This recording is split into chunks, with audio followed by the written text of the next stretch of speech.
шуурхай гарах үүднээс бид нар талбай дээр ярилцъя гэж байгаа. Тэр бол үндсэндээ бэлэн болсон байна.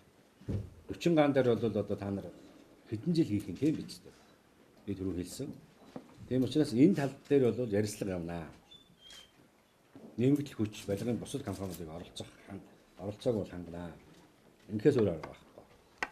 За хоёр дахь нь бол бид нэр ерөөсөө гэр хорооллын хувьд бол нутаг дэвсгэрийн хувьд бол энэ шугам сүлжээ очиж чадахгүй байгаа. Аслагдсан газрууд дээр бол бас яах юм бэ гэдэг бодлого гаргацсан учраас тэрүүнлөө түлхүү явна. Ихэнх нь.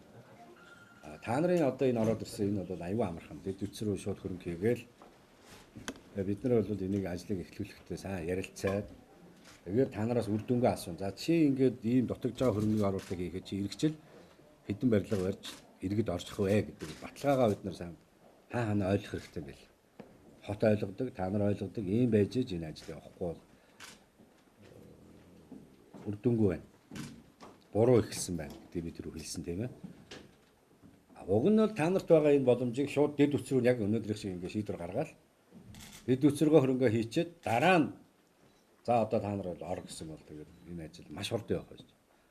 Одоогийн энэ хотын удирдлага бидний одоо барьж байгаа бодлого бол ерөөсөө дэд үтс дээр нэг нь та нар орцсон учраас одоо хийхээс өөр аргагүй байгаа. Машин механизм байгаа, танад төхөөрөмж байгаа. За зарим маань бол тийм бас биш байгаа. Тэнд хараа та нар хил дээр одоо барилга барьж чадахгүй ингээ боддоо. Тийм барилгын хам 90% авцсан. Ажил дуусаагүй. Тэгээд чигээр засгийн газрын хуралдаанаар тодорхой шийдвэр гарсан.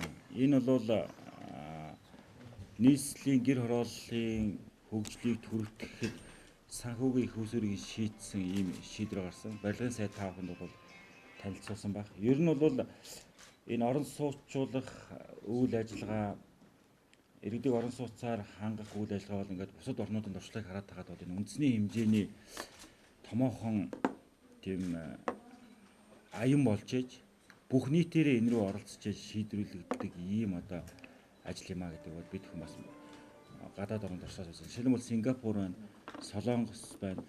Энэ улсууд бол ингэж үндэсний хэмжээний аян болж бүх одоо засгийн газар, хот, ард түмэн, барилгын компаниуд бүгдээрээ нийлжиж энэ асуудлаа ингэж 20-30 жилийн дотор шийдэж ирсэн туршлагатай юм байна. Тэрнээс одоо нэг компани үгдээ их хэмжээний газар авч доороод арчаад нэг 9 давхар барилга барьчаад би ажиллаа хийж гинэ гэж суугаад байдаг. Эсвэл нэг явж байгаад нэг 10 давхар барилга барьчаад энэ орон сууцчаана гэсэн аян биш.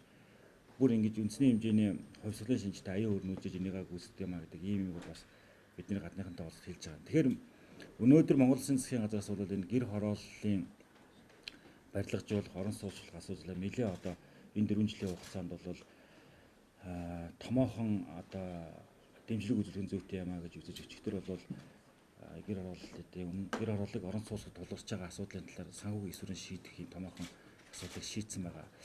Тэгэхээр одоо бол яг өнөөдөр бол энэ гэр хорооллын дахин төлөвлөлт оролцож байгаа компани уулзж байгаа шүү. Тэгэд бид нар бол өнгөрсөн жилүүдэд энэ гэр хорооллын дахин төлөвлөлтийн эхлүүлсэн шалтгаан, яагаад урагшлахгүй байгаа, ямар бэрхшээлтэй байгаа гэдгийг бүх талаас нь судалж үзье, ярьж үзье.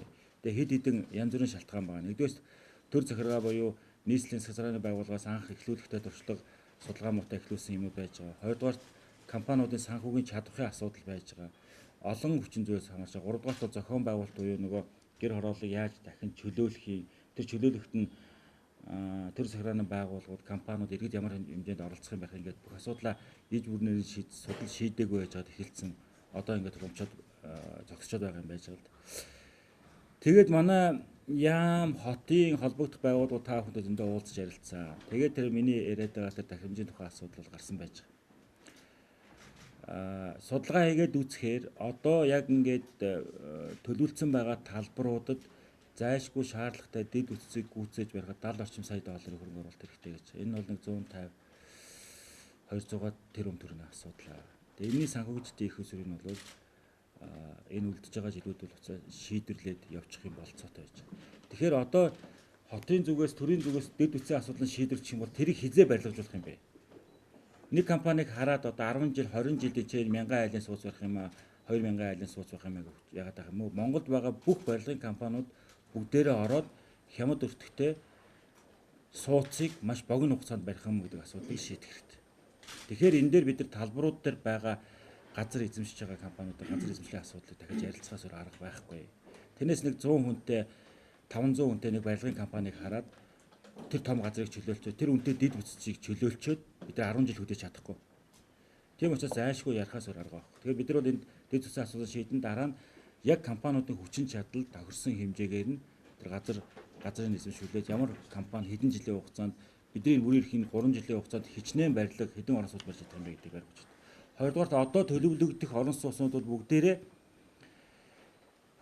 өртөг хямдтай тэгээд орчин үеийн хэрэгцээнд нийцсэн юм орон сууц байх хэрэгтэй. Одоо бид нар 100 м2-аас дээш 4-5 өрөөтэй орон сууц барих шаардлагагүй. Ялангуяа дахин төлөвлөлтийн газрууд дээр бол бидний хийсэн судалгаагаар бол 40 м2-аас 60 м2-ийн хооронд 2 өрөө орон сууцны хэрэглэлт хэрэгцээ байгаа.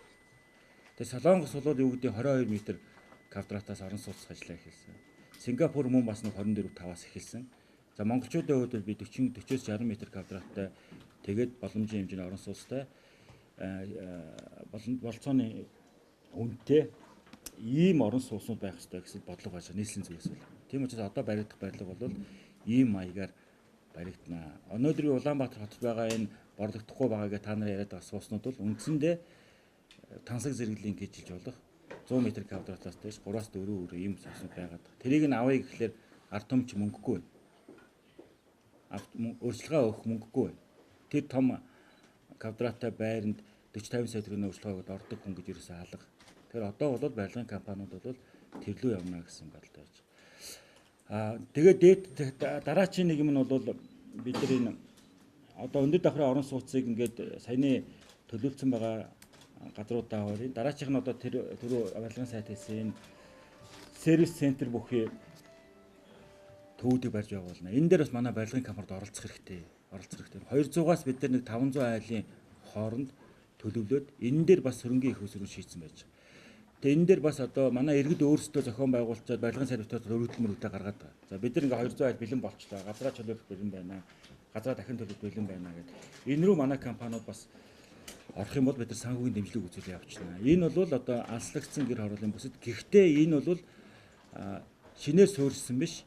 Манай уламжлалт одоо юу гэдэг манай толгой, баян өшөө, манай Чингэлтэй Сүхбаатар дүүргийн хайлаас Динжи мянгач гэдэг юм уламжлалт одоо хуучин гэр хороолол төлөвлөсөн байсан. Энд хэсгүүдтэй бид нар нэлээд илүү төлхөө явна. Хоёрдугаар энэ хэсэг бол нөгөө агаарын бохирлыг бууруулах 1-2 дахь бүсийн чиглэсэн юм байна. Тэрэн дээр бас манай барилгын компани томоохон тийм боломж гарна. Тэгэхээр одоо би бол юу гэж уриалж яана вэ гэхээр энэ бодлогын хүрээнд хамтраад бол ажиллана. Бид нар шаардлагатай дэд бүтцийг бариад өгье. Бусад одоо газар чөлөөлтийн асуудал дээр бид нар бол хотын зүгээс нөгөө ухуулах сурчлагаагаа хийгдэг, хүмүүст ойлгуулдаг тэр юм аа бол манай гэр хорооллын газрын бид нар хийгээ явчихна. Жигдэггүйгээд иймэрхүү байдлаас бас ингээд хоёр тэрийг одоо ярина. За яа. энэ талаар юм 25 газрыг чөлөөлсөн 400 орчим айлыг орон сууцнд бүрэн оруулсан.